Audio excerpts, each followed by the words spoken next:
but on this film, at this moment in Birmingham, these are the words that he used to describe Spike. Sensitive, compassionate. He was so impressed with how much homework he had done and how he let people talk. And I was like, Sam, this is not the Spike we see every day these days. Are you sure you're right about that? So he repeated it, and I wrote it down. I will say it one more time. Sensitive, compassionate. He really did his homework, prepared. Sam Pollard was very impressed. Is this, so tell me, what was your impression? I learned a lot on that film.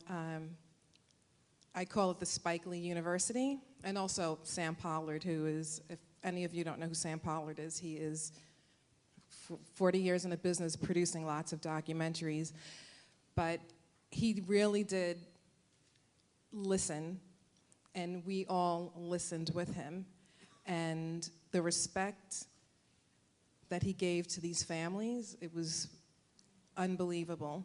And he literally would help clean up at wrap. So when we went in those people's homes, you had to take your hat off if you had a baseball cap on. You did not move around. I mean, we were just really respectful, and it really trickled down from the top. Spike was unbelievable. And it was his first documentary that he did, so it was, I can't say it was a learning experience for him, but for all of us, we really, I think we became very attached to the families, and I think because of how Spike was very compassionate and sensitive, it opened the rest of the doors for us. Yeah. And he stopped being Spike Lee, I think. I think people just wanted, it was a great opportunity for them to share that story. I think it's amazing. This film was made in 1996. That's a long time ago, and how sitting here and watching it, it feels so, the moment from long ago feels so alive, but the film still feels so relevant. And it's hard, yes, and it is, thank you, and it is.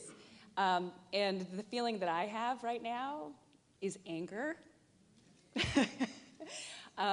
And so I want you to talk a little bit about what it's been like for you to see this film, because you showed it during the March on Washington Film Festival, and how do you feel, and how does it hold up for you? I hadn't seen a film for about 10, well actually my son's 14, so I hadn't seen it for at least 14 years. I ended up being left with the film to do the post-production. And it haunted me then, so that's why I stopped watching it, because every day I was in color correction and doing the titles and all that stuff and just watching that film over and over again. So I stopped watching it, and I got to see it a few weeks ago, and not only is it prevalent, but it was really moving for me because it stands up, especially in light of Trayvon Martin. And even recently with 9/11, I felt more, every time 9/11 comes up, I start thinking about 4 little girls.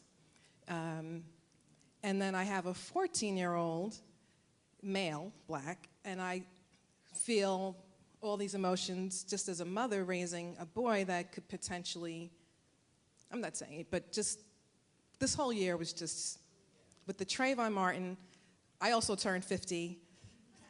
Just knowing that this story is not that long ago. And then as a mother and what I see young African American, especially children, there's like a disconnect, and people say, oh, but you know, that's in the past. And I'm like, it's actually not in the past, and there's nothing wrong with us knowing our history. Like, we have to. So